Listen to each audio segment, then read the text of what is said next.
Hi guys, welcome to How to Solutions YouTube channel. In today's video, I'm going to show you how you can delete TikTok videos. Before getting into this video, must subscribe to our YouTube channel and click on the bell icon. The first step you need to do is to open Play Store and search your TikTok. And first step you need to update your TikTok application. Once you complete that step, you simply need to go and open TikTok. Once you open TikTok, you simply need to click on profile in the right bottom corner.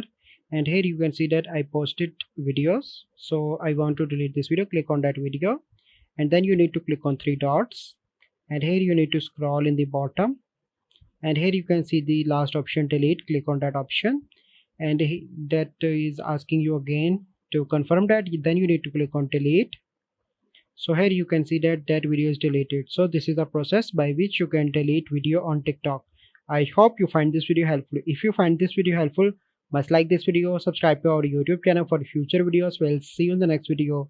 Thank you. Have a good day.